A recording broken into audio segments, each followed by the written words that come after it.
What's up, guys? Eric here from MajorLeagueTrading.com, and everything is looking and kind of doing ultimately what we thought it would do, right? Is making its way down into 5037.75s here for the S&Ps, and then at the same time also the 5,000-ish level, which isn't technically a level, but somewhere down here around 5,000 for the SPX, and to ultimately end up, kind of closing that out for us on the week. So that is looking to be the case here. There was a annoying name today known as NVDA here that really should have tested this 852.05s here during regular hours here today on this pop from the open, and it just couldn't quite do it. I mean, we traded up to 851, so it's a dollar front run. Is that too much? In my opinion, yes, right? We want to see that level get tested, follow our plan, and that ultimately didn't end up happening, right? So we skipped out on NVIDIA. It makes a really nice move. Yes, it got close to targets, didn't quite test them here. But I think this goes to speak to something, following the plan is like I didn't follow my plan I did follow my plan in NVIDIA, which was to not take the trade unless we got the criteria met. But in the S&Ps here, I'm looking for a move down into those 50-37.75s. But if something presents itself and changes trend, or we have a reason in which we could start to look for long opportunities, then I want to, obviously be aware of that information and respect it. So for me, what that ultimately was on the day was on that hard push down, we traded a level in here of 17,574.50s, and we got a pretty decent move off that level, and it ultimately ended up holding us here, for a nice push to the highs. So, and we couldn't quite get the highs of yesterday, and again, that's kind of one of those things pairing back with what we're seeing out of the Russell and the Dow is ultimately because of that level test, because of some things in which we saw down there, we started looking for long opportunities on the day as opposed to potential shorts, right? And that long for me came in right through here in the Russell, right about 1966.40s, I think was the entry in there. And the big reason for the entry right off here in the Russell was I liked the strength in the Russell for the move up into 78.60s.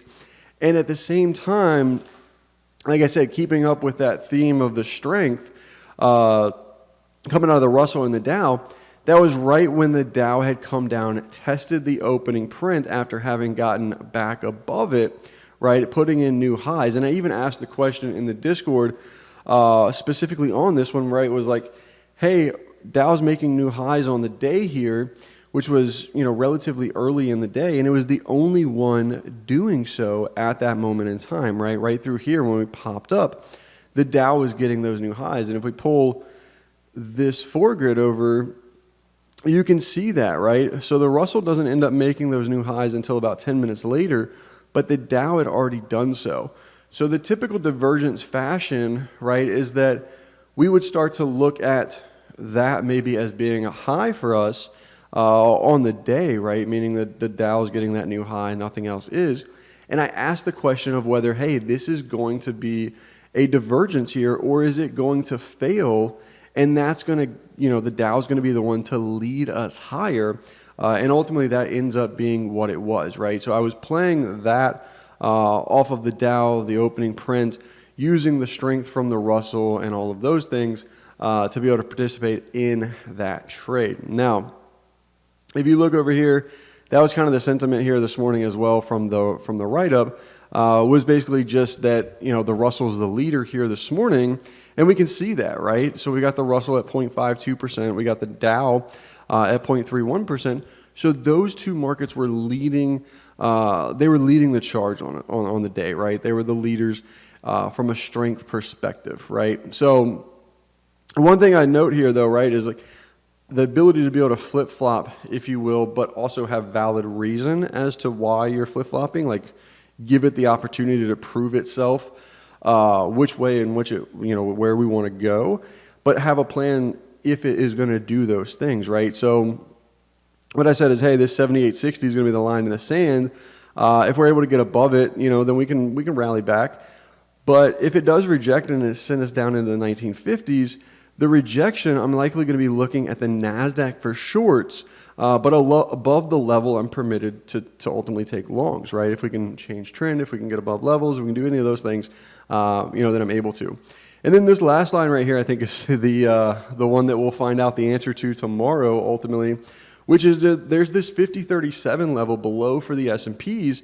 And the only question I have at the moment is, okay, cool, whether that trades today or tomorrow, I'm not sure, right? Which one of those is it going to be? Will we get down to there today? Or considering we didn't get the big gap down like I was thinking, is this going to be the case where it just says, hey, maybe we'll come down and test it tomorrow after kind of, dead cat bounce-ish, if you will, today, right? Those are the things in which I'm thinking that I didn't type into this, but gives me the permission, like, hey, if this thing doesn't want to get all the way down in there today, that's fine. That's totally fine. We can look for that same thing to ultimately take place tomorrow, which I think is what will happen. We'll come down and trade this 50-37-75s tomorrow in the S&Ps, and that'll kind of round out where the closing print for the week most likely ends up being. And if I had to take a guess at what the best trade possible tomorrow would be, is a gap down in these markets, and it could gap all the way down even into 49 like 86s, 49 90s, 5,005s, somewhere down in here, a 30-ish, 34-point gap, give or take, right?